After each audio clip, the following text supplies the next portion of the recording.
Olá, sejam bem-vindos à terceira aula da disciplina de Sociologia da Educação. Eu sou o professor Márcio Saviani e hoje falaremos sobre Sociedade, Educação e Cultura. Ou Sociedade, Cultura e Educação, né? Não nessa ordem, né? Então nós vamos falar na aula de hoje sobre a cultura, sobre a relação entre a educação, a cultura e o conhecimento. Tá? Nós vamos falar das relações de poder que envolvem o conhecimento. Nas aulas passadas, nós falamos sobre alguns teóricos clássicos da sociologia. Falamos sobre o Durkheim, falamos sobre o Marx, sobre o Weber, sobre o positivismo de Comte, né? Sempre tentando relacionar esses autores ao conhecimento, à educação, né? À escola como uma instituição importante na transmissão da educação, principalmente na sociedade moderna. Tá? Então, nós vimos, dentro da visão desses autores, a importância, né, da educação e da escola na construção dos valores, do processo de socialização. Então, dependendo do autor que nós estamos estudando, né, ele vai ter um método diferente, um viés diferente para compreender a educação, a escola e a sociedade, de uma forma geral. Tá? É muito importante, né, vocês aprofundarem a visão desses autores, não só desses, né, como de outros também. Né, quanto mais autores você estuda, quanto mais bagagem, né, você vai adquirindo, melhor você consegue visualizar os problemas, as relações que envolvem a sociedade. Principalmente, né, para nós que estamos na área da educação, conseguimos visualizar melhor esse processo de ensino-aprendizagem na sociedade. Vamos agora ao quadro, nós vamos ver o que estaremos estudando nessa aula. Então, nós vamos ver os conceitos de Antônio Gramsci como ideologia, hegemonia e praxis. Tá? Nós vamos ver as ideias desse filósofo italiano. Tá? São autores que nós estudaremos na aula de hoje, autores que viveram no século XX. Tá? Então, já viveram já na sociedade moderna, tá? Já começam a mostrar outras formas de ver, né, a educação e a sociedade. Veremos também as ideias de Michel Foucault e a compreensão dos processos dos saberes, dos discursos e poderes nos sistemas sociais, o que inclui a educação. Tá? Então, veremos esses dois importantes filósofos, né, Antônio Gramsci e Michel Foucault, nessa aula. Tá? Os dois estão preocupados com a relação entre o saber, o conhecimento e o poder na sociedade. Tá? Como se estabelece essa relação? Cada um vai ter uma explicação também de uma forma diferente. Vamos voltar ao quadro agora. Nós temos como situação geradora, né, uma situação problema, que está na nossa unidade 3, lembrando que essa aula, né, ela é uma aula que foi retirada, né, da unidade 3 do nosso livro. Tá? Então, os slides eles são construídos em cima dos dizeres, né, do livro didático. Tá? Então, eu procuro pincelar, né, dentro do material didático os conceitos, as informações que a gente considera mais importante. Tá? É muito importante, então, que você leia o livro. Né, faça a leitura da unidade 3. Então, lá está aparecendo, né, para nortear a nossa discussão de hoje, a obra Fahrenheit 451, tá, de Ray Bradbury, tá, um escritor norte-americano que escreveu essa obra em 1953. Ele narra uma sociedade distópica em que os livros são proibidos e a sua posse é um crime. Tá? Então, a leitura dessa obra desperta alguns questionamentos importantes acerca da sociedade e da liberdade humana. Tá? Então, imagine você vivendo numa sociedade onde é proibido a leitura de livros. Tá? Você aprende a ler e escrever, até para que você possa ler, né, manuais, né, manuais de produtos que você compra, você possa ler algumas coisas, receita de bolo, né, você possa ler algumas revistas, ou tudo aquilo que interessa para o grupo que está no poder e para a sociedade como um todo, enquanto valores. Então, uma sociedade, né, que o livro Fahrenheit 451 coloca, é uma sociedade que proíbe as pessoas de fazerem leituras, porque certas leituras provocam, né, muitas vezes, conflitos na sociedade. Tá? Você lê certas coisas, você acaba questionando. Então, eles perceberam que essas leituras estavam fazendo mal, eram negativas para a sociedade. Então, eles proibiram. Quando alguém tinha livro em casa, as pessoas ligavam para o corpo de bombeiro e o bombeiro ia lá e queimava os livros. Então, a história se passa em torno, né, dessa questão, né, de não ter livros, não ter leituras. Tá? É uma obra muito interessante para você ler e tem o filme também que você pode estar assistindo. Tá? Então, em cima dessa discussão, dessa proibição do conhecimento, né, dessa limitação a certos saberes, é que nós vamos discutir, né, esses teóricos na nossa aula de hoje.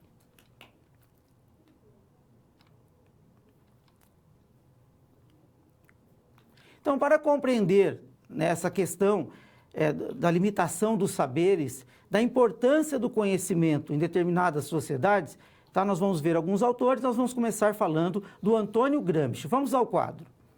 O Antônio Gramsci, um filósofo italiano, viveu bem no finzinho do século XIX, né, e praticamente na primeira metade do século XX. Tá, o Gramsci, ele acreditava nas ideias marxistas, ele se tornou, né, um líder comunista no país que ele vivia, na Itália, na época do fascismo, onde tinha o Mussolini, Benito Mussolini, né, o fascismo, aliado depois do Hitler, do nazismo, governos autoritários, né, que limitavam a liberdade nesses países. Gramsci, por pensar diferente do governo fascista, ele foi preso e passou muito tempo na cadeia, onde ele acabou morrendo. Tá? Gramsci, ele morreu na cadeia e escreveu suas obras praticamente todas na prisão. As suas obras só foram publicadas depois que ele morreu. Tá? Os Cadernos do Cárcere, onde ele fala sobre política, sobre educação, sobre diversos assuntos. Gramsci, para poder compreender, né, a dinâmica na sociedade moderna, ele vai fazer uma distinção entre a política no Oriente e no Ocidente. Ele vai dizer que no Oriente prevalece estados autoritários. Tá? Então, no Oriente, a única forma de você conquistar o poder, né, e tirar quem está no poder é através da luta armada, porque são estados que não dão liberdade. As pessoas não têm liberdade para poder debater ideias e construir, né, uma nova sociedade através do diálogo. Então, a única forma é você construir uma luta armada. No Ocidente, ele fala que existe a democracia. A democracia, ela permite com que as pessoas debatam ideias. Então, ele vai dizer que na democracia, quem tem o poder do conhecimento, quem tem essas ideias que são debatidas na sociedade, tem poder. Então, é possível você tirar alguém do poder através do convencimento, do debate de ideias. Se você hoje é contra, por exemplo, quem está no governo, você começa a construir junto, né, a sociedade que você vive, né, questionando o governo, construindo argumentos contrários, tentando convencer as pessoas de que esse governo precisa ser deposto. Então você começa a construir um grupo contra o governo. Você começa a construir o que Gramsci chama de hegemonia, ou uma contra-hegemonia. Tá? Hegemonia, para Gramsci, é o consenso em torno das ideias. Tá? O governo, quando entra, para governar um povo, ele tem que alcançar essa hegemonia, senão o povo tira ele do poder. Ele tem que fazer as pessoas, convencer as pessoas de que as suas ideias, os seus projetos são bons, são eficazes, de que a sociedade funciona bem sob o seu governo. Vamos voltar ao quadro agora. Então, para Gramsci, na sociedade democrática, é preciso ganhar a batalha das ideias. Tá? Então, você tem que defender ideias, para isso você tem que ter conhecimento. Para a disputa pela hegemonia, para alcançar esse consenso, né, para você convencer as pessoas de que as ideias que você defende são as melhores. Né? Por exemplo, o Gramsci, ele tentava defender a ideia de que era necessário construir um outro modelo político, o socialismo, contra o capitalismo. Então, ele tentou defender essas ideias. Só que ele viveu num período onde não havia democracia, por isso ele foi preso, né? Ele foi calado, ele não podia debater as suas ideias e convencer as pessoas. Tá? Então, ele vai dizer que para alcançar essa hegemonia é necessário lutar contra a apropriação privada ou elitista do saber ou da cultura. Tá? Então, ele vai dizer que é necessário que todos tenham acesso ao conhecimento de uma forma parecida. Se você tem uma sociedade onde poucos têm conhecimento, ou só alguns têm um bom conhecimento, e a grande maioria não tem acesso a certas leituras, isso acaba prejudicando, né, essa luta pelo poder. A luta não é democrática. Tá? Então, você prejudica a classe oprimida de conquistar o poder.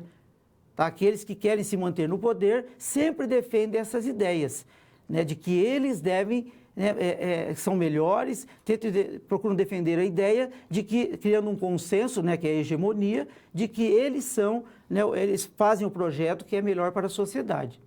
Tá, quando eu estudo essa obra, né, do Gramsci, essa obra Fahrenheit 451, eu me lembro muito de uma experiência que eu tive na minha infância, quando eu tinha 10 anos. Em 1977, nos anos 70 ali, governo militar, eu lembro que o meu tio já devia ter uns 30 anos, nós saímos um dia, fomos na cidade, no centro da cidade, ele passou numa banca, tinha um amigo dele ali, esse amigo deu um livro que estava embrulhado num jornal, ele pegou e enfiou dentro da camisa, escondido, né, como se fosse algo criminoso, guardou ali, e eu ali puxando a camisa dele, tio, o que que é isso, o que que é isso? Ele, fica quieto, depois eu te falo. Né, e eu pensei que fosse uma revista de mulher pelada, né, algo proibido. Eu falei, que meu tio está envolvido, né, meu? Ele pega um embrulho e guarda escondido e sai fugindo dali. Quando chega em casa, ele abre o livro, ele abre o embrulho, e o que que era? O Manifesto do Partido Comunista de Karl Marx. Tá? Por que será que naquela época, em 1977, tá, você tinha que pegar o Manifesto do Partido Comunista como se fosse uma droga ilícita, né, como um instrumento criminoso, e se alguém te pegasse com aquele livro, você seria preso, torturado e poderia ser até morto. Eu conheci pessoas, tive amigos, já nos anos 90, né, um tempo depois, pessoas que foram torturadas durante o regime militar por serem acusadas de lerem Karl Marx e de seguir o movimento comunista. Por que será que o Karl Marx e o comunismo, né, causa tanta ameaça assim? Né? Por que esses autores são tão temidos pelos capitalistas que estão no poder, a ponto de proibir a leitura do autor, a ponto de proibir acesso, né, ao conhecimento que aquele autor passava? Tá, o que tanto ameaça, né, as pessoas que estão no poder? Tá, então, naquele período era assim, você não podia, eles não queimavam livros, ou melhor, até queimavam, né? Se pegassem esses livros, queimavam e prendiam pessoas. Então, será que é esse modelo de sociedade que realmente nós queremos? Um modelo onde uma verdade só é passada e o outro lado não pode ser ensinado? Da mesma forma que ocorre nos países hoje autoritários que são comunistas, como a Coreia do Norte. Na Coreia do Norte você não pode ter leituras, muitas vezes, contrárias ao sistema. Então as pessoas não podem refletir e formalizar uma opinião. As pessoas têm que concordar com aqueles que estão no poder. Tá? Então percebo que é importante, né, essa liberdade, né, de opinião, essa liberdade de pensamento, para que as pessoas possam ler o que desejarem, ter acesso também a esse conhecimento, para que nós possamos construir uma sociedade democrática. As pessoas devem formar as suas opiniões. Segundo Gramsci, as pessoas devem formar esse consenso. Se as suas ideias são melhores, você convence as pessoas, né, através do seu argumento, você mantém a sua forma de poder. Se as suas ideias não são boas, se o seu modelo não é bom, o outro modelo geralmente acaba convencendo. Então é uma disputa de ideias, é uma batalha de ideias, segundo Gramsci, nas sociedades democráticas. Tá? Então, para ele é necessário que haja igualdade de condições para que a sociedade, né, para que todos lutem pelo poder de uma forma igual.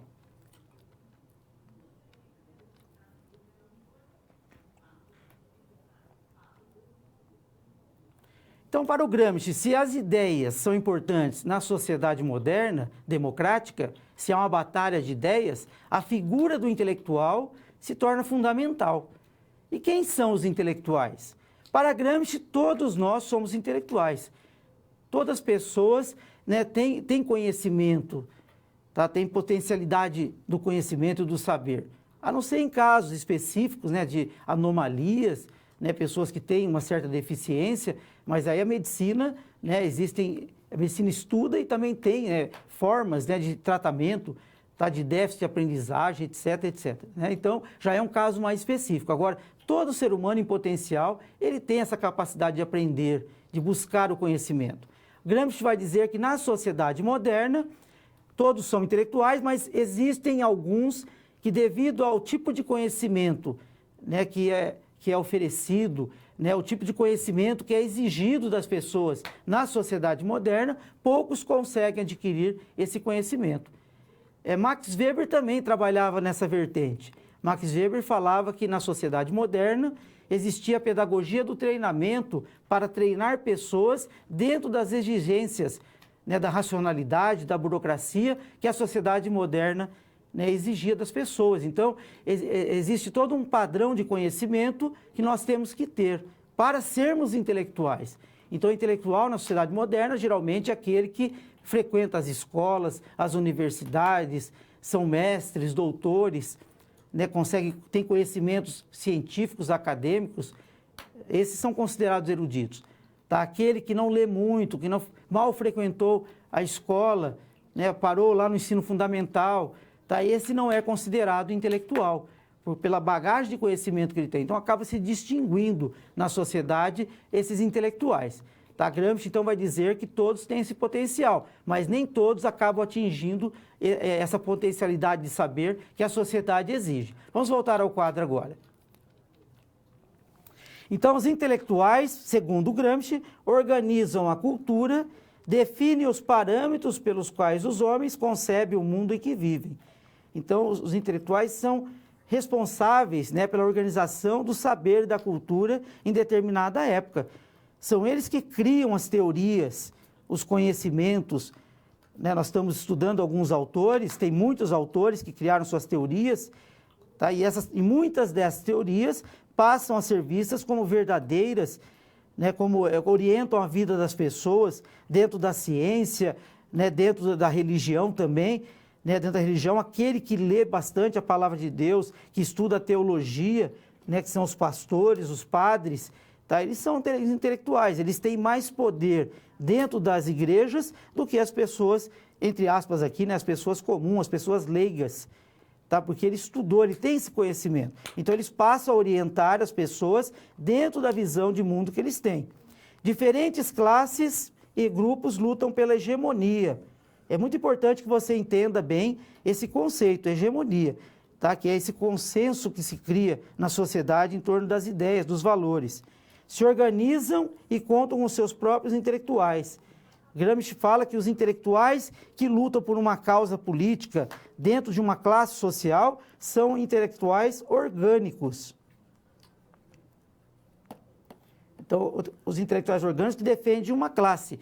Tá? Ele vai trabalhar também com a visão de bloco histórico. Ele fala que cada grupo que defende, ou um grupo que defende os interesses dominantes, ou o grupo que defende os interesses dominados, tá? Eles formam blocos, tá? Blocos de poder, né? Blocos que vão estar lutando pelo poder.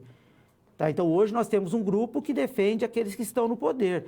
E tem pessoas que são contrárias, então formam dois blocos ali, e isso gera uma luta pela hegemonia. Esse grupo luta para manter a hegemonia e esse grupo luta uma contra-hegemonia, ou seja, para derrubar aqueles e construir uma nova hegemonia, que são novas ideias. Então, esses grupos eles têm seus próprios intelectuais, tá? Intelectuais que lutam, né, pelo seu poder, tá? Lutam para conquistar o poder ou para manter o poder. Então, cada grupo também prepara os seus intelectuais. Existem intelectuais liberais e existem intelectuais socialistas, que estão lutando pelo poder. Vamos voltar ao quadro. Então, no capitalismo, a burguesia consegue elaborar e impor a sua visão de mundo, mantendo a hegemonia. Tá? Então, a burguesia que controla o poder no sistema capitalista, tá? Eles lutam para manter o seu poder. Tá? Nós temos aqui uma imagem, né, da tentativa da hegemonia norte-americana no mundo. Tá? Que a intenção é impor o capitalismo no mundo inteiro, através do processo de globalização, né? Mas os norte-americanos, além de impor o capitalismo, eles querem impor também os seus valores, a sua cultura. De que maneira isso ocorre? Através da indústria cultural. A indústria cultural, que são os meios de comunicação de forma geral, e hoje as redes sociais, né, através desses instrumentos, eles vão impondo os seus valores e sua cultura. Cada filme que você assiste, um filme norte-americano, você está bebendo da cultura americana, dessa ideologia, dessa hegemonia de valores norte-americanos. Tá? Percebam que nos filmes americanos há uma valorização dos símbolos nacionais, a bandeira dos Estados Unidos. Tá? Então, nós temos os heróis. Tá? Os filmes geralmente mostram os Estados Unidos salvando a humanidade, né? Salvando a humanidade nos anos 60 e 70, estava salvando a humanidade dos comunistas, né, e mostrava muito filme de russos, contra os vietnamitas. Depois passaram a ter filmes contra o terrorismo, né, os norte-americanos estão salvando o mundo desse mal que é o terrorismo. E agora começa a mostrar como está acabando o terrorismo e está acabando também o comunismo. Eles começam a mostrar filmes onde os Estados Unidos salvam a humanidade dos extraterrestres que querem conquistar o mundo e os norte-americanos estão lá para salvar. Então tem filmes que mostram isso, além do estilo de vida norte-americano. Tá? Quando você assiste um filme desse, de uma maneira ou de outra, você está acoplando esses valores, valores burgueses, capitalistas, né, de uma sociedade de consumo, de uma sociedade livre, né, que é a América, segundo eles. Né, a América para eles é os Estados Unidos. Tá? Não somos nós aqui no Brasil, aqui na América do Sul. Tá? Então, viva a América, né, a liberdade que a América proporciona. Né, a América é um país democrático, né, onde todos têm oportunidade. Então, esses são os valores que eles passam. Contrários aos países comunistas, onde você não tem liberdade, você não tem ascensão social, né, você não tem mobilidade social, porque você dificilmente você nunca vai se tornar rico num país comunista, tá? Você não tem perspectiva, né, de crescimento econômico. Tá? Então, eles começam a colocar essas ideias como valores fundamentais, construindo os seus valores ideológicos e, consequentemente, a sua hegemonia.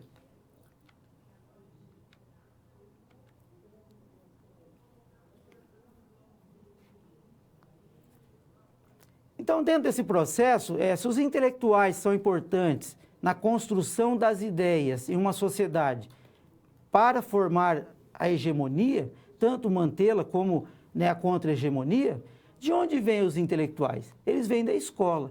Então, qual é a função e o papel da escola nesse processo?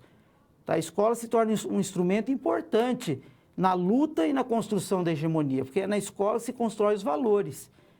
Geralmente, quem está no poder, né, Gramsci vai utilizar aí as ideias de Karl Marx. Marx vai dizer que o Estado está a serviço da classe dominante, a classe que controla a riqueza em determinada sociedade. Então, ele fala que quem controla o Estado controla também algumas instituições importantes do conhecimento, como a escola. O currículo escolar é formado por quem? Né, por técnicos intelectuais do governo, né, que representam o Ministério da Educação.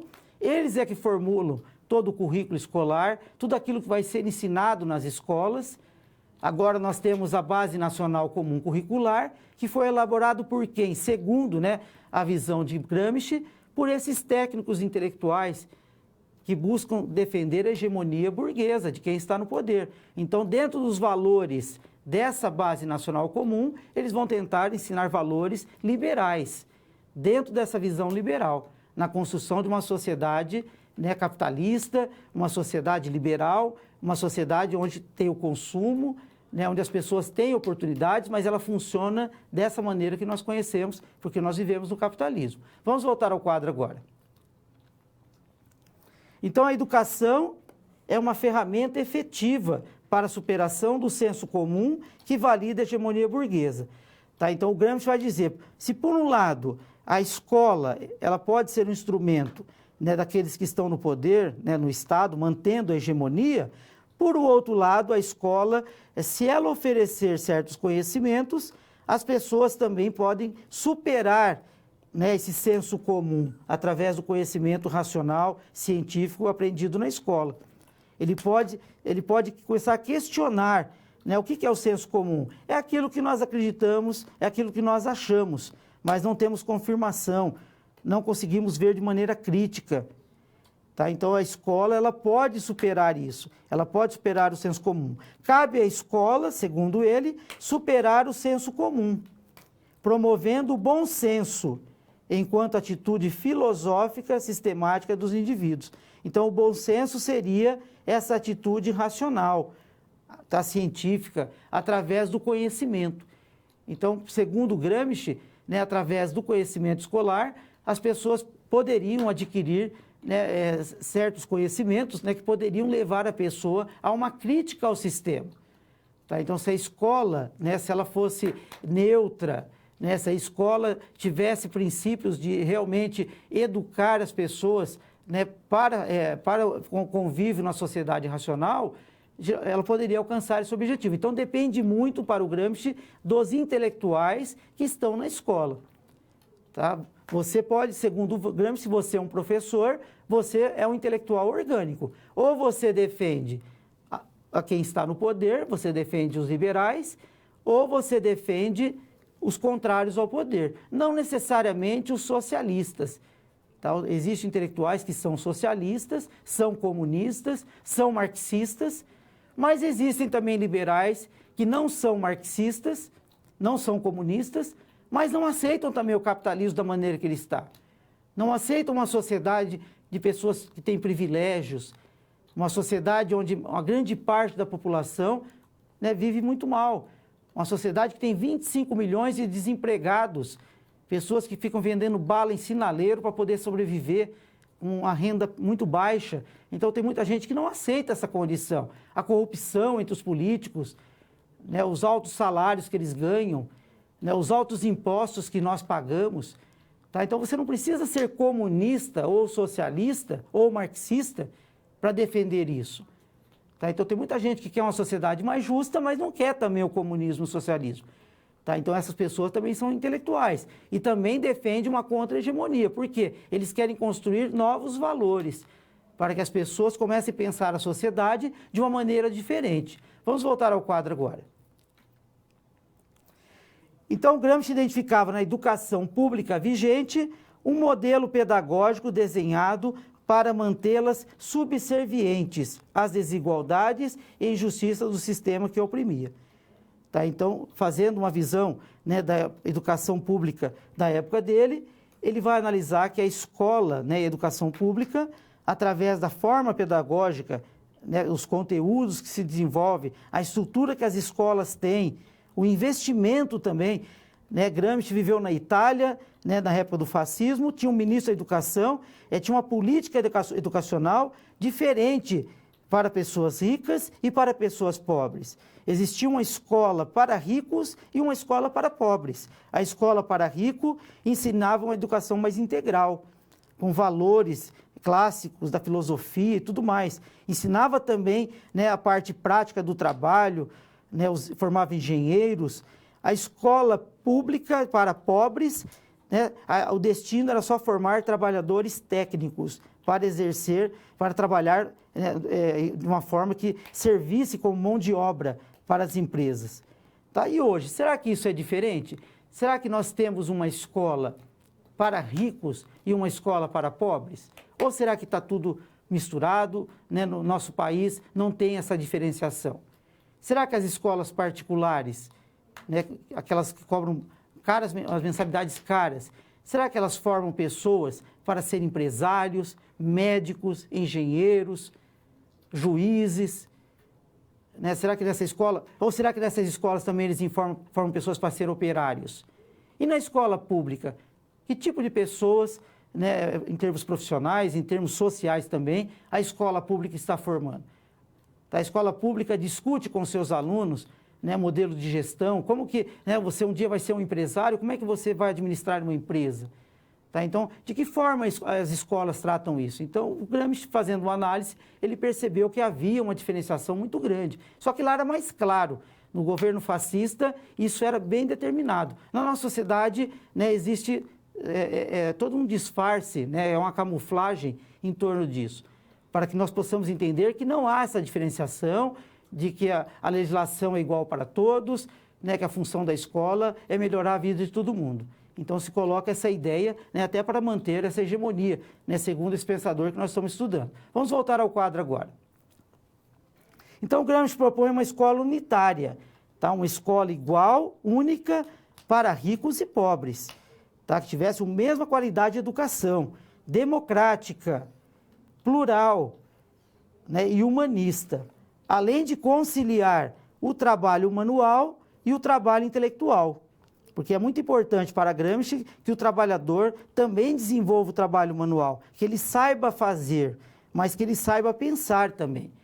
Tá? E não a diferenciação, né, de uma escola para pobres, que só aquele que vai aprender a apertar o parafuso e aquele outro que vai aprender a pensar e administrar a empresa e controlar a produção. Então, Gramsci defende que tem que ter uma escola única para que todos possam competir pela hegemonia na sociedade.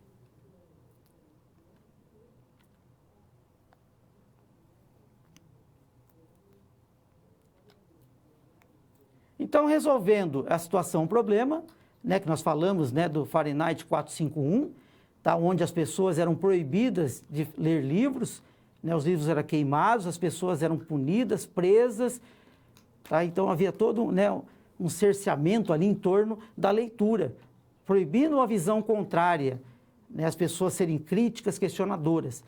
Tá, então, nós estamos vendo a ideia do Gramsci. Ele vai dizer que um tipo de sociedade, né, desse modelo do Fahrenheit, ele vai privilegiar o grupo que está no poder. Vamos voltar ao quadro agora.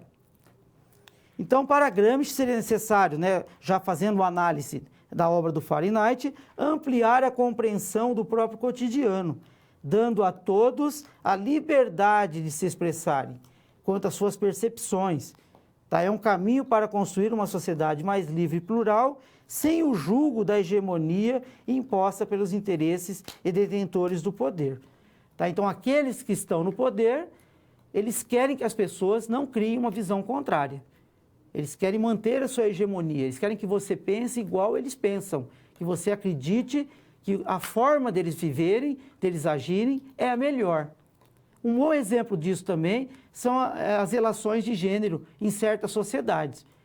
Em nossa sociedade hoje ainda há uma luta, né, para que a mulher se torne igual ao homem em relação, né, ao poder. Existem sociedades no Oriente Médio que ainda as mulheres, né, lutam muito, né, as mulheres estão muito atrás, né, vamos dizer assim, em relação aos homens. Tá? São sociedades onde as mulheres obedecem os homens. O homem é considerado superior. E o que é pior, muitas mulheres acreditam também nisso. Muitas mulheres acreditam que o homem é superior. Se construiu essa ideia, tá? Ou com bases religiosas, ou até com bases racionais científicas. Tá? Então, se constrói uma hegemonia de ideias onde o homem tem que ser tratado como superior. Já existiram sociedades, né, patriarcais, né, sociedades machistas, tá? Onde a mulher era tratada de uma maneira inferior ao homem. Tá? Hoje é uma luta. Muitas mulheres e muitos homens no nosso país ainda pensam dessa maneira. E também em relação à raça, né, a questão da cor da pele, negros, brancos, tá? Também existe essa hegemonia. Né? No passado, no século XIX, existia o racismo científico, que defendia que a raça branca era superior, é como se fosse uma raça diferente, como se brancos e negros não compusessem a mesma raça humana. Então, os brancos são uma raça superior, eles têm características superiores. Acreditava-se no início do século XX que o Brasil era um país subdesenvolvido devido a essa mistura com os negros. Alguns pensadores, como Nina Rodrigues, defendia o branqueamento da população brasileira, acreditando que se desvinculasse negros e brancos, o Brasil se tornaria uma raça branca pura, ele seria um país desenvolvido como os países europeus. Então, o fracasso era culpa, né, dessa raça negra, das características biológicas que eles tinham. Isso era defendido de maneira como se fosse a ciência dizendo, né, que isso era uma verdade. E as pessoas reproduziam esses valores. Tá? As pessoas reproduziam tudo isso de uma maneira, né, que acabava se legitimando. Então, perceba como que o discurso, muitas vezes, ele se legitima, né, em favor de um grupo, em favor de uma raça, em favor de um gênero, né, em favor de um grupo que está no poder. Tá? Então, o Gramsci fala da importância, né, de ter esse contraponto, a importância das pessoas terem o conhecimento. As mulheres que têm conhecimento, elas não aceitam essa condição de inferioridade. As mulheres que têm conhecimento, elas lutam pela igualdade. Os negros que têm conhecimento, eles lutam pela igualdade racial. Eles não aceitam, né, serem tratados de maneira inferior. E assim, os diversos segmentos. Né? Uma pessoa que é pobre na sociedade, que tem uma renda baixa, ela não vai aceitar certas condições na sociedade só porque ela tem uma condição financeira inferior. Ela vai querer direitos. Ela vai querer direito ao médico, direito à saúde, direito à educação. Tá? Ela vai querer ter direito a poder ter uma vida boa também. Direito a um bom salário, mais justo, né, que consiga valorizar, né, o valor da mão de obra, do trabalho. Tá? Então, as pessoas que adquirem conhecimento começam a lutar por isso. Tá? Então, aí a importância, né, da escola, do professor, do intelectual, né, para poder realizar essa compreensão, né, para que as pessoas possam construir uma sociedade mais justa. Agora, nós estamos encerrando esse bloco, tá? Daqui a pouco nós vamos para a nossa interatividade, atividade que vocês farão em sala de aula.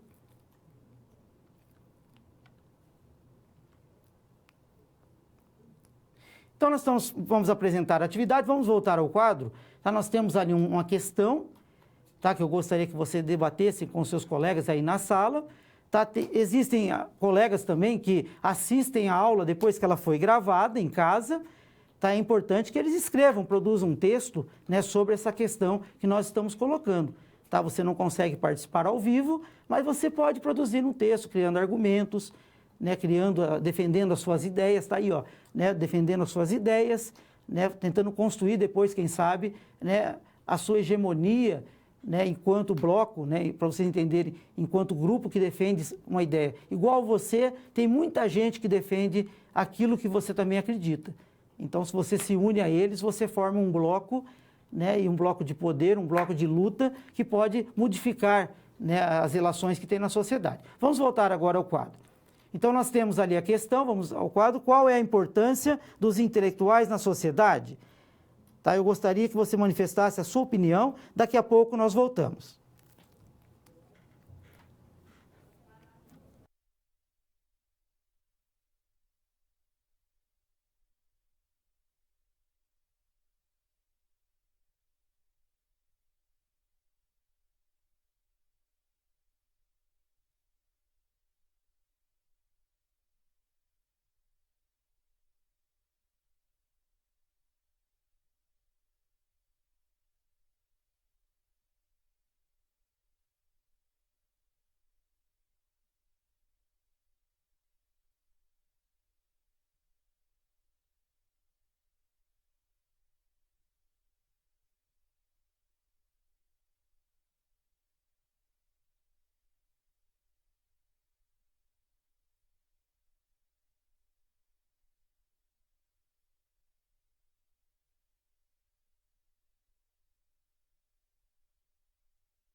Estamos de volta.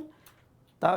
Agora, nós estamos agora com os dizeres que vocês colocaram ali. Minas Gerais, né, está colocando, né, que a organização, a cultura, da cultura, a sociedade menos alienada, né? Deixa eu tentar entender, a organização, a cultura, a sociedade menos alienada. Né? Deve ser, quanto mais organização e cultura a sociedade tem, menos alienada ela é.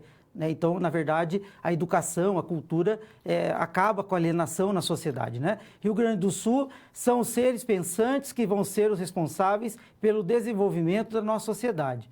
Exatamente.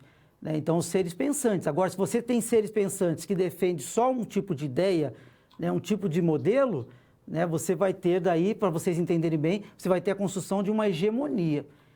Tá? Hegemonia, né? Eu vi que alguns de vocês estão com dúvidas sobre esse conceito, é um conceito importante para o Gramsci. Hegemonia é você construir um consenso em torno das ideias dominantes. Tá? É você construir um consenso em torno daqueles valores. Tá? Então, você tem a ideia da hegemonia, você tem um valor único, onde as pessoas aceitam aquilo.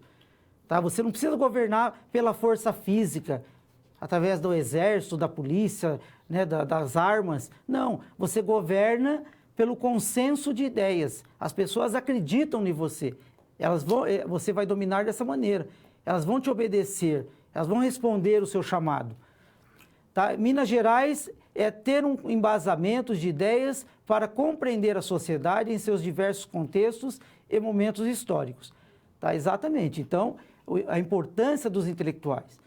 Né, o que vocês estão fazendo, segundo a visão desses autores que nós estamos estudando, o Gramsci, né, e vamos ver o Foucault também, né, vocês estão se formando, né, dentro dessas ideias, desses valores, da importância de vocês terem, né, uma formação plural, né, para que vocês possam, né, ter autonomia para decidir qual o caminho, né, qual as ideias, né, qual a forma que você acha melhor.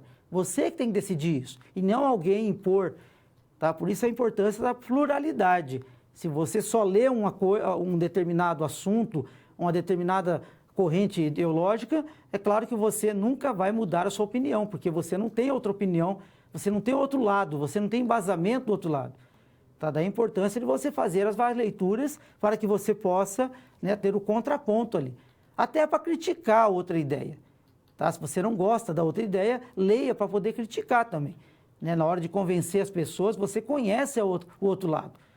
Caso contrário, fica difícil de você debater as ideias na sociedade. Nós vamos ver agora um outro pensador que foi importante também para discutir essa relação entre o saber e o poder na sociedade, que foi o Michel Foucault. Vamos ao quadro.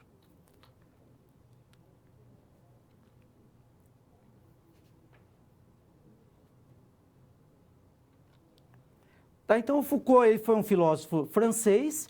E a grande preocupação, né, que ele tinha era em relação às formas de poder na sociedade.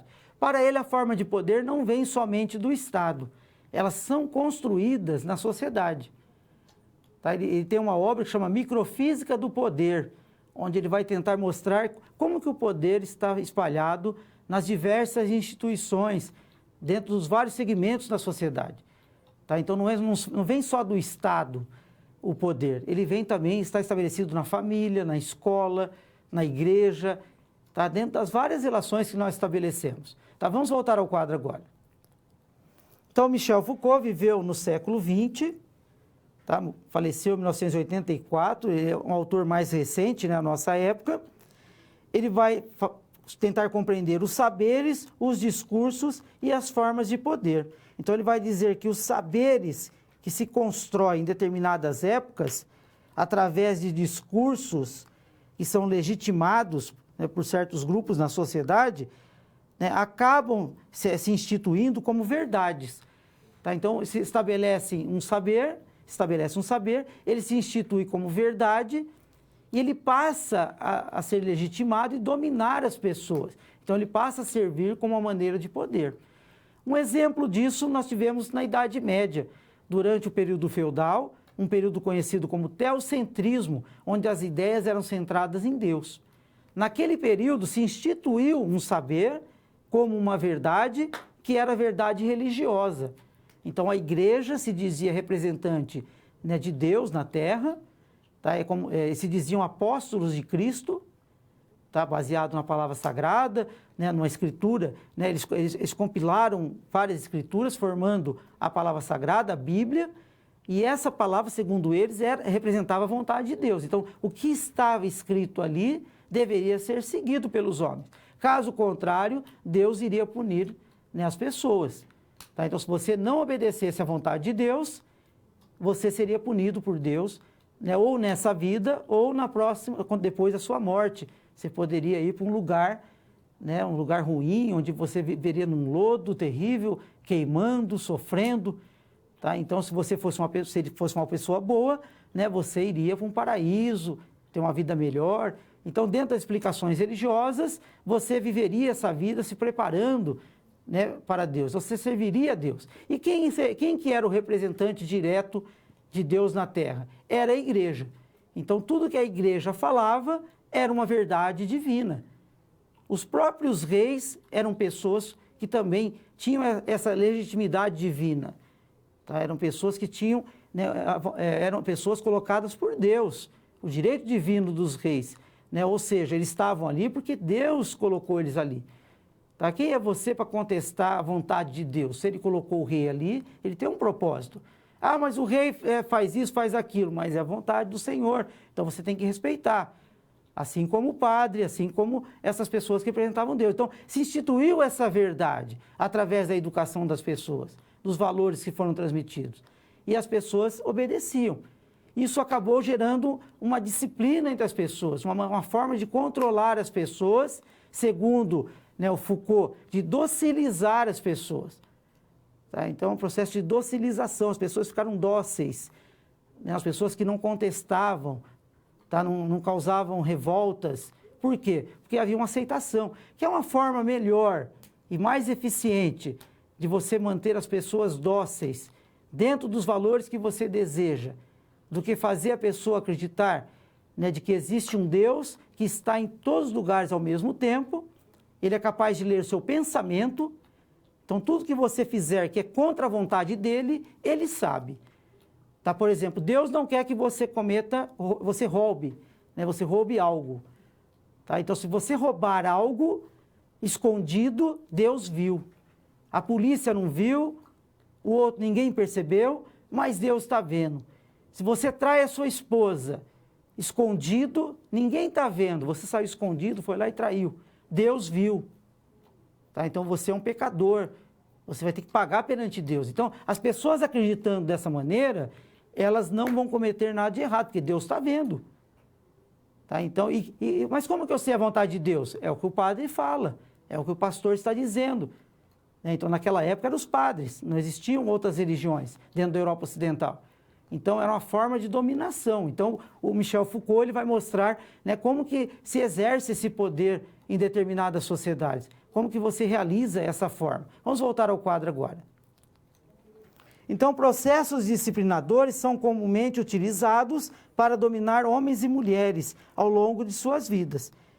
Tá? Então, nós tivemos, né, durante a Idade Média, a forma de dominação religiosa, e Foucault vai dizer que na Idade Moderna, ou na sociedade moderna, na modernidade, ele fala que existem outras formas de dominação, através da racionalidade e da ciência.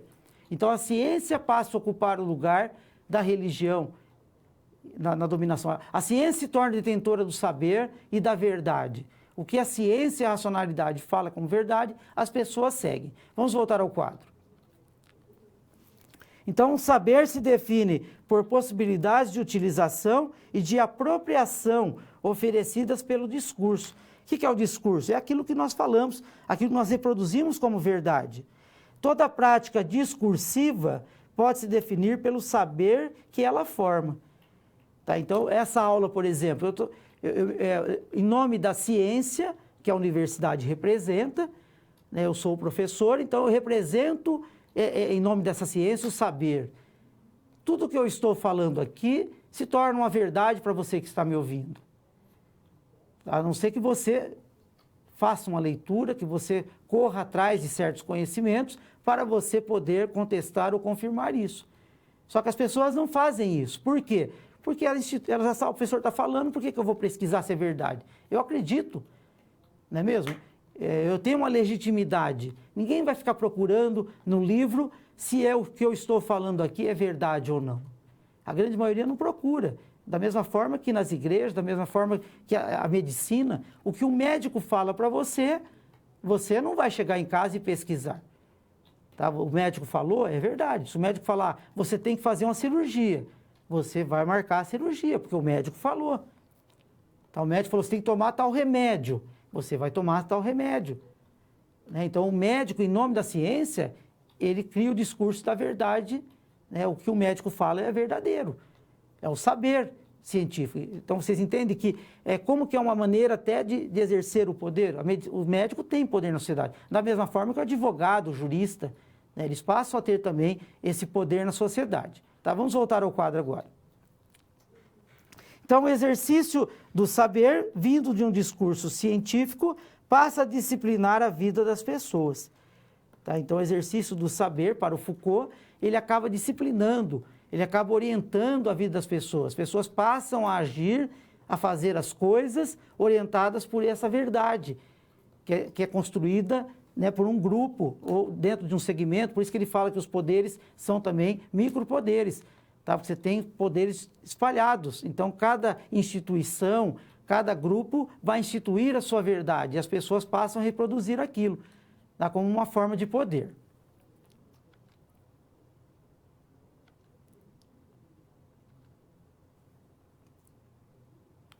Então, Foucault vai falar que na sociedade moderna, essa forma de transmissão dos discursos, do saber, né, para alcançar o poder, a dominação, acaba também se tornando mais complexa. Em outras sociedades, né, você tinha essa dominação de uma maneira mais próxima, você tinha menos instituições, você tinha a família, né, grupos mais próximos que passavam as verdades.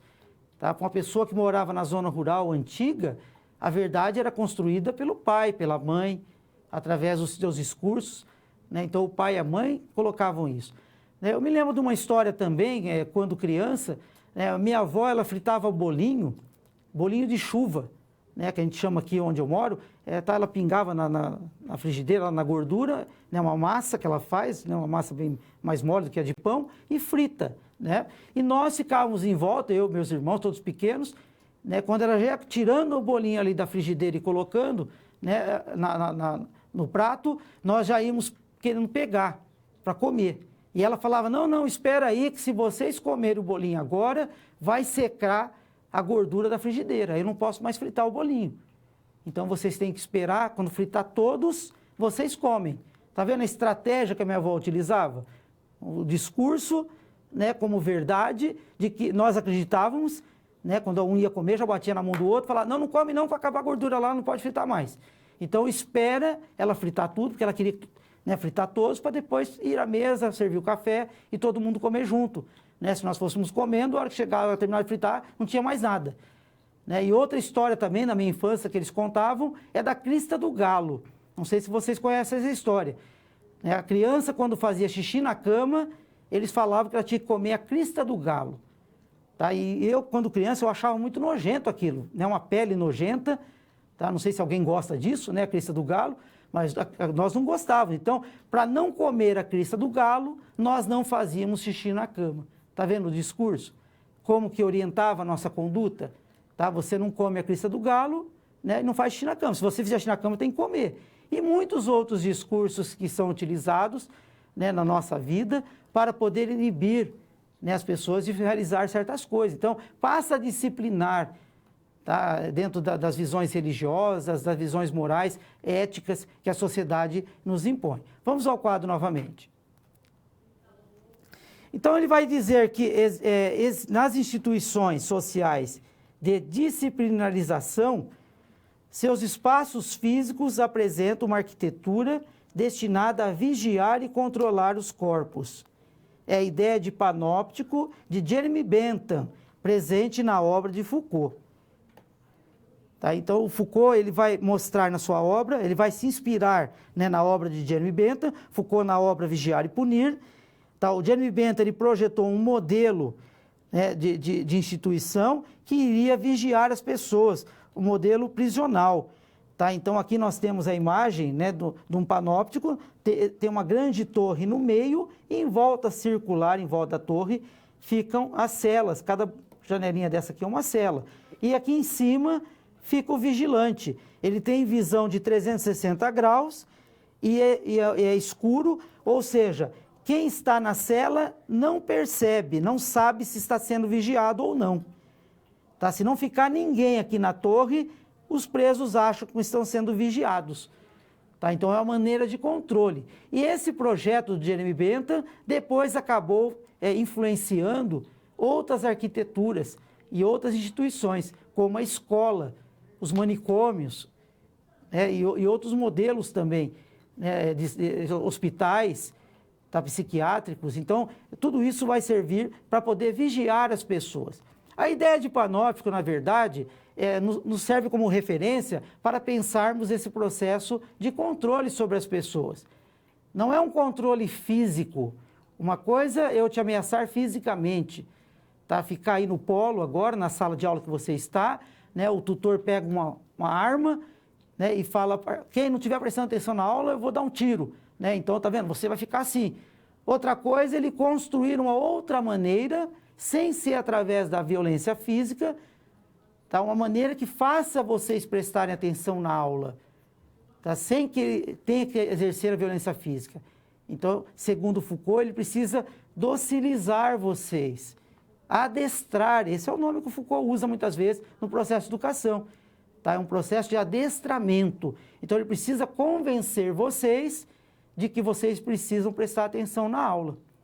Tá? E uma das formas é a nota, né? Uma das formas é também, né, você dar nota, você está também dizer para o aluno, isso que o professor está falando vai ser cobrado numa prova, tá vendo? É uma maneira de fazer você prestar atenção. Se você não presta atenção nessa aula, você vai ter que estudar em casa, né? Você vai ter que também assistir de novo essa aula na sua casa, você vai ter que fazer as leituras. Por quê? Porque tem uma prova. Então, a prova, né, a avaliação, que vai ter uma nota, e é através dessa nota que você é aprovado. Tá? Então, se você não prestar atenção e não estudar, você não tira nota nessa prova. Se você não tira nota nessa prova, você não vai poder ter o certificado. E sem o certificado, muitos de vocês não vão poder exercer a profissão.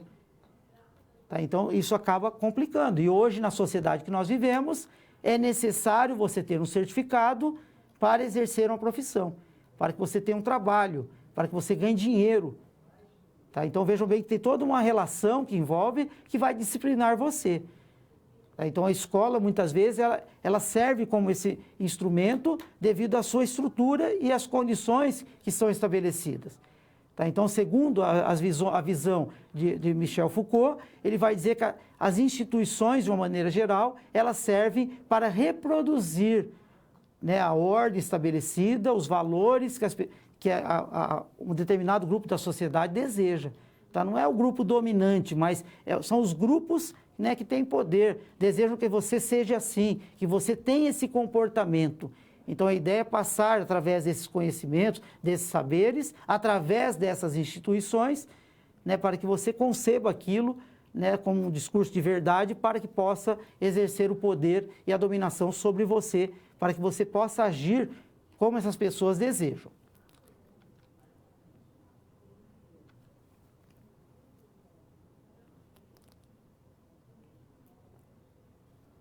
Então, dentro desse modelo do Foucault, tá, ele vai falar que tem algumas instituições, né, que são importantes, né, para essa reprodução desse saber, dessas verdades, né, desses discursos que se traduzem, né, numa forma de dominação, de disciplinarização das pessoas.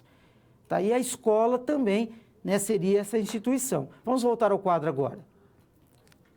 Então, pensando na escola como multiplicadora de discursos de determinados saberes, podemos reconhecer nela um poder de reproduzir padrões que se impõem como verdades a serem seguidas. Tá? Então, a escola, na sociedade moderna, né, ela tem a função, né, de reproduzir os discursos da ciência, da racionalidade. São saberes que são construídos como verdades para as pessoas. É o que orienta as pessoas na vida em sociedade. Sem esses saberes, você vai ter dificuldade de viver em sociedade, de ter inserção social. Hoje, mais ainda, né, o mercado de trabalho exige muito esse tipo de conhecimento. No passado, se você tivesse o ensino fundamental, talvez o ensino médio, né, você já tinha um conhecimento que a sociedade exigia. Eu me lembro que nos meus primeiros empregos, né, com 18 anos, eu tinha o ensino médio. Quando eu cheguei na empresa, eu terminei o ensino médio, a empresa me contratou e falou que eu tinha uma boa escolarização. Tá? Porque o que eles necessitavam de uma pessoa dentro de um escritório, fazer certas contas, né, exercer aquele tipo de trabalho, o ensino médio já era o suficiente para o tipo de conhecimento exigido nas empresas. Tá? Então, aquele tipo de... A escola, ela contribuía, né, dessa forma. Hoje, não. Hoje, se você falar que tem ensino médio, muitas vezes não vai suprir a necessidade do empregador. Quanto mais conhecimento você for adquirindo, né, você vai ter mais oportunidade de trabalho. Não quer dizer que necessariamente você, cursando o ensino superior, você já tem emprego garantido. Mas significa que se você não tiver ensino superior, se você não tiver escolaridade, você está fora. Tá? Então, é uma sociedade do conhecimento. Ela passa a exigir das pessoas certos saberes. E de onde vêm esses saberes? Da escola. Tá? Então, a escola seria um instrumento importante hoje, tá? Para poder alcançar, né, isso que a sociedade deseja, né, esse padrão que a sociedade exige de todos nós. Vamos voltar ao quadro. Observa-se na escola um leque de regulamentações de corpos e mentes, a fim de adequar os alunos ao que se espera deles na vida adulta. Então, a escola ela tem uma estrutura, né, para disciplinar os alunos. O Foucault chama de instituição de sequestro. Por quê? Porque ele fala que a escola ela vai retirar, né, essas pessoas das suas famílias, da sociedade, e elas vão ficar confinadas durante um tempo. Né? Na época dele, ficavam internadas na escola. Tá? Hoje, as crianças, os adolescentes, eles passam meio período dentro da escola, fechados. Eles não podem sair dali. E a escola transmitindo saberes e conhecimentos, né, que a escola e a sociedade entendem como melhor para eles, disciplinando essas pessoas. Nós chamamos de socialização também. Nós estamos socializando eles dentro de qual valor, de qual padrão de valores morais, culturais. Tá? Então, existem os valores que são propostos. Que tipo de pessoa nós queremos? Pessoas bem comportadas, quietas, né? Pessoas que não questionam, né? Pessoas que sentam todas em fileira e ficam quietos ali para o professor falar o que ele quer. Né? Então, é isso que nós exigimos. Né? Eu dou aula para o ensino médio, né? Alunos de 15 anos, 40 alunos numa sala, ficam ali 4, 5 horas sentados ali, praticamente, né? E eu não quero que eles falem nada, ele tem que ficar silêncio, porque eles começam a conversar, são 40, faz muito barulho, atrapalha o professor de dar a sua aula, de transmitir o seu conhecimento, né? Que é muito importante para eles. Tá? Isso que o Foucault questiona. Tá? Então, essa importância, né? Ele não vai desqualificar esse conhecimento, tá? Mas sim a maneira com que esse conhecimento é transmitido e dependendo da forma que ele é transmitido, das intenções que a sociedade tem, isso pode, né, adestrar os alunos mesmo, adestrar no sentido de que eles sejam, né, daquela maneira que a sociedade exige, não pode ser contrário. Tá? Vocês já viram, não sei se no seu estado, tem colégios da Polícia Militar. Tá? No estado que eu moro, no Paraná, tem alguns colégios que estão sendo implantados, tá? São colégios extremamente rígidos. Tá? Eles têm um uniforme, uma forma de cortar o cabelo. Tá? Eles têm todo um comportamento disciplinar. É importante? É importante, mas nós queremos só uma sociedade onde pessoas, né, tudo abaixa a cabeça e falam, tá bom, obrigado. Será que é isso que nós queremos? Tá? Nós queremos pessoas que respeitem e obedeçam, porque senão serão punidos. É isso que nós queremos? Ou nós queremos uma sociedade educada, que tenha o respeito, né, mas pela educação, né, como o Max Weber falava, um respeito pelo carisma, né, da sociedade, por valores que se constroem, não com medo de apanhar, com medo de ser punido, de sofrer um castigo. Tá? Então, que tipo de sociedade? Nós queremos jovens que participem, né, que questionem, que façam as suas leituras, que tenham uma visão mais abrangente das coisas, ou nós queremos jovens, né, que tenham uma visão mais fechada, disciplinados, quietos, né, que obedecem a tudo. Então, é o modelo. Qual é o modelo que nós queremos? Foucault, né, ele faz uma crítica, ele era contrário a esse modelo de sociedade extremamente rígida, fechada. Ele defendia uma sociedade mais aberta, mais plural, né, com aceitação de certos valores, né, aceitação, respeito aos valores de todos, as pessoas que são diferentes, né, da minha maneira de pensar. E não todos têm que pensar igual eu penso. Tá? Então, ele vai questionar, né, essa ideia também. Tá? Então, a escola seria né, uma forma de reproduzir esses valores. E ele diz que, por um outro lado, A escola, dependendo também da maneira que ela está organizada, né, as pessoas buscam saber. A escola também pode construir um outro modelo, tá? Um modelo mais livre, onde as pessoas podem viver bem em sociedade, respeitando as regras, as normas do convívio social, né, mas sem, né, esse sistema repressor, autoritário, que impõe essas pessoas.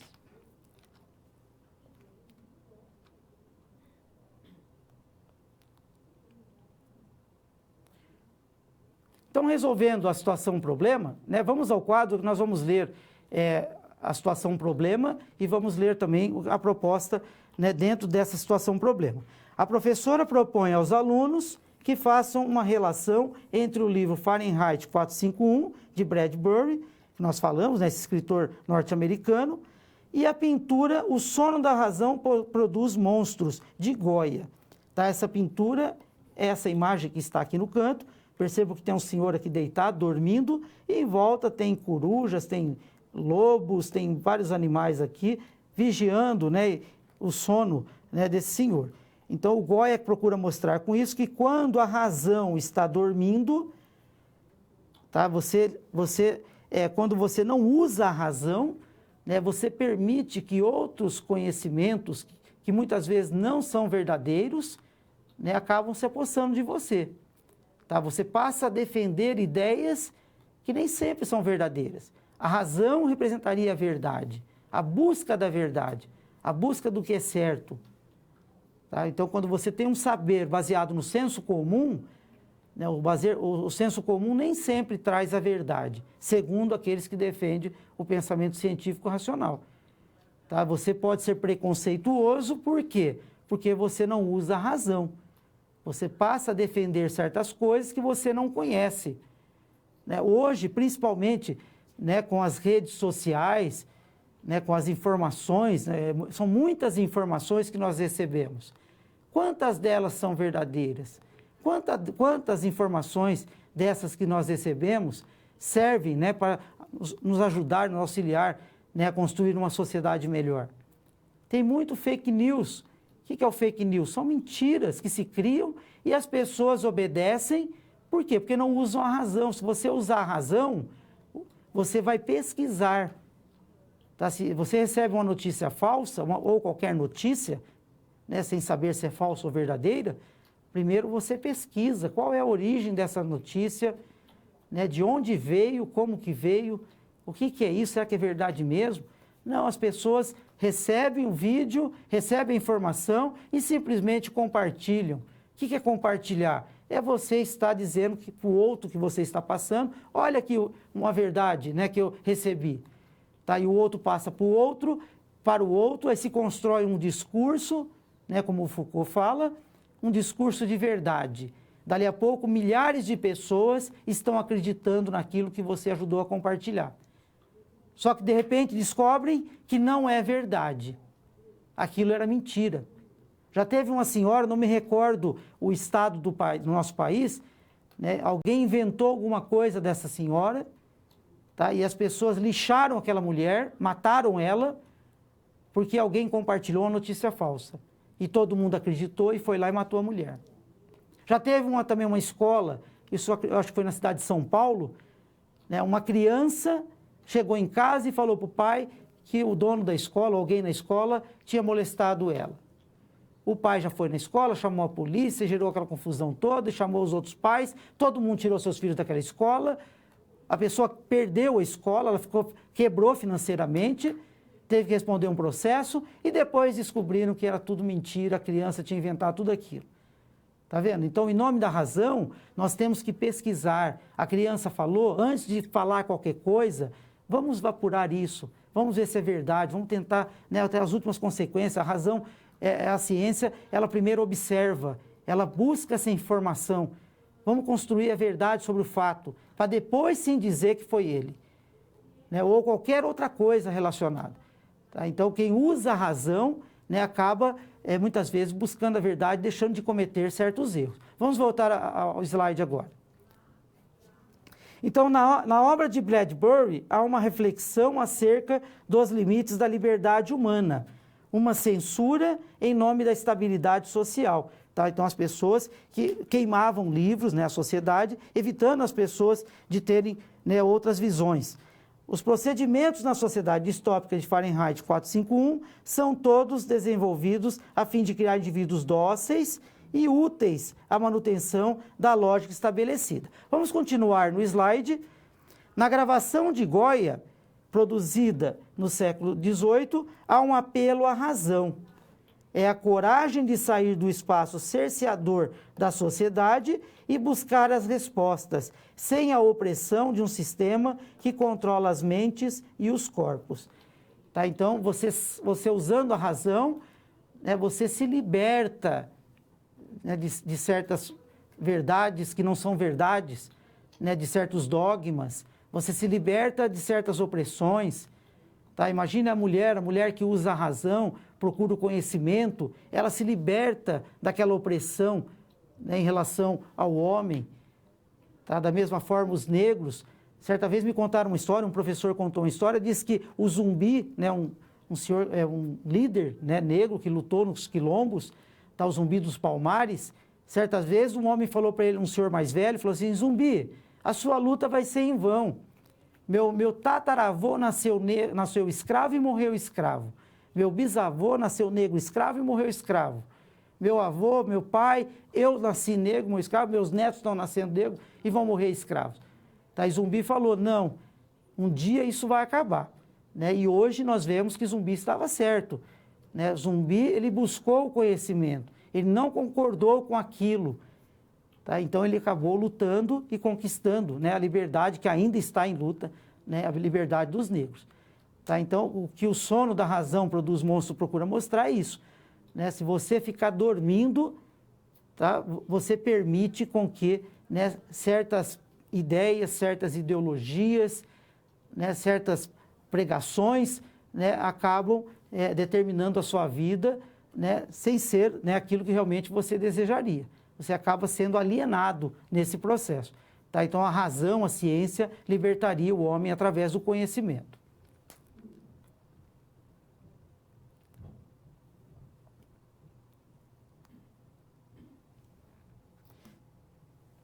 Então, nós estamos chegando agora a um momento de interação, tá? Que é o Kahoot. Tá? Sempre reforçando, né, que o Kahoot é uma forma de revisar, né, aquilo que nós vimos na nossa aula. Tá? Tem alguns conceitos, né, algumas palavras ali, alguns pensamentos que nós falamos. Através do Kahoot, nós colocamos algumas questões importantes para você ver se você entendeu ou não. Tá? É claro que não é só o Kahoot que você deve, só as questões que estão no Kahoot, mas se você responder bem as questões do Kahoot, com certeza você teve também, né, uma compreensão sobre a aula. Tá? Vamos então acessar o Kahoot. Tá? Aqui nós temos o código, né, que é 683655. Tá? Em toda a aula a gente procura passar esse código bem no começo, lá através do chat, né, com os tutores, para passar para vocês também. Né, para que quando a gente chegar aqui, nós não temos muito tempo, né, para ficar esperando, né, porque nós temos 5 minutinhos aí para poder responder as questões. Tá? Então, quanto mais pessoas já puderem acessar, melhor. Né? Tá? Eu vou dar ainda alguns segundos aí para vocês acessarem, tá? Para que a gente possa começar, né, para dar oportunidade para que todos possam participar. Vou dar alguns segundos e já começamos.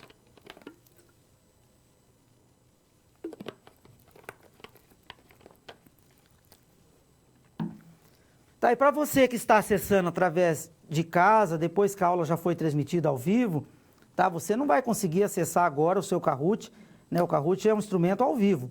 Tá? Então, você pode estar participando, observando as questões, né? No momento ali que nós estamos decidindo a resposta certa, você já pode marcar aí no seu caderno, né, para ver se você acertou ou não e onde que você errou. Tá? Então, é importante você participar também. Tá, vamos lá então, para que nós possamos ter tempo para realizar as questões. Então, a primeira questão: a teoria de Gramsci foi influenciada pelo pensamento de... Tá? Quem influenciou o pensamento de Gramsci? Max Weber, Durkheim, Marx ou Comte?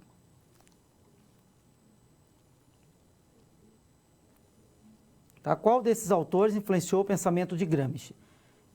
Para você entender bem o Gramsci, você tem que entender também esse autor. Tá? Então, a resposta certa seria Karl Marx, a grande maioria acertou.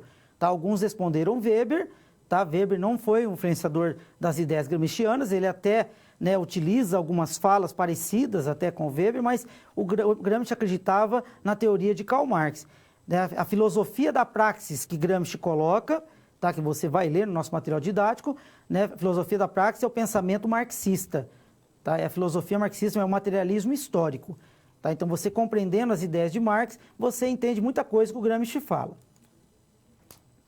Nós temos aqui o ranking. Vamos à segunda questão. Qual é o papel dos intelectuais para Gramsci? Tá, então, qual é o papel dos intelectuais para Gramsci?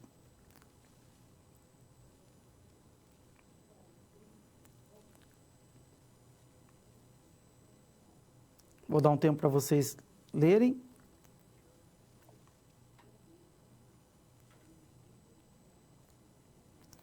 Tá? Então, a grande maioria acertou, né? Definir como os homens concebem o mundo e que vivem. Tá? Então, essa é a ideia. Os intelectuais são importantíssimos para o Gramsci, porque são eles que constroem as ideias.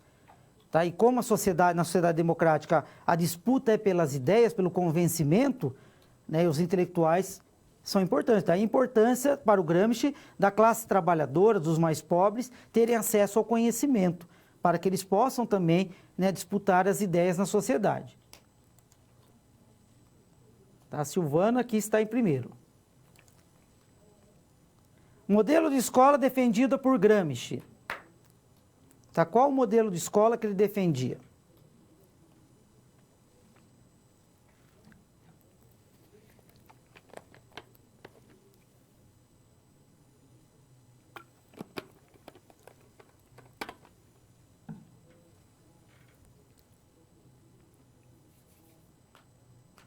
Tá? E a grande maioria acertou também, né? Eu acho que hoje está todo mundo de parabéns, a grande maioria está acertando.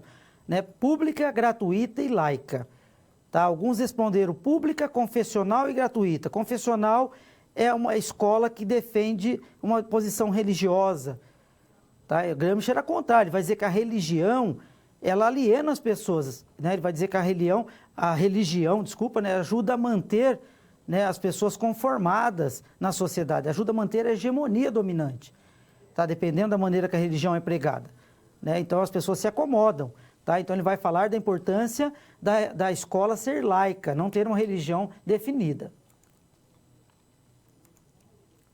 E a última questão, a escola para Foucault é comparada a um panóptico, por quê? Tá? Primeiro, você tem que entender bem o que é esse panóptico. Tá? Procure entender bem, né, a importância, né, do panóptico na compreensão do modelo institucional da escola para Foucault.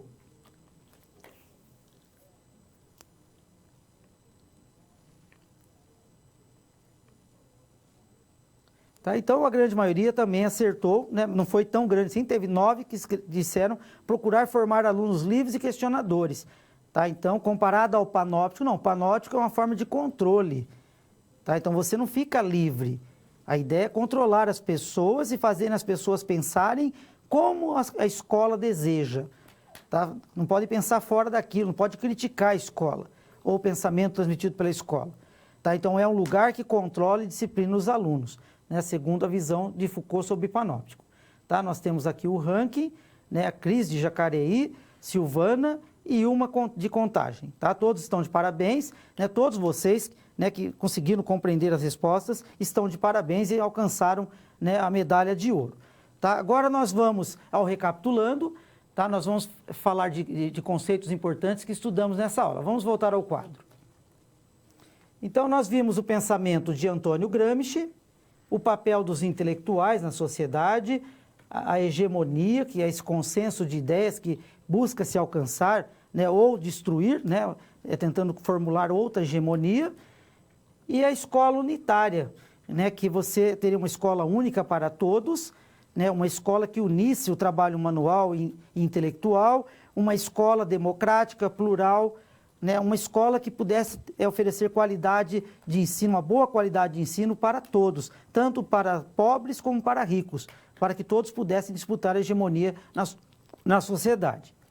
Michel Foucault vai falar sobre a relação entre o saber e o poder, E também as instituições disciplinadoras, né, que vão utilizar esse saber e o poder, né, e o conhecimento, o saber e o conhecimento como forma de poder.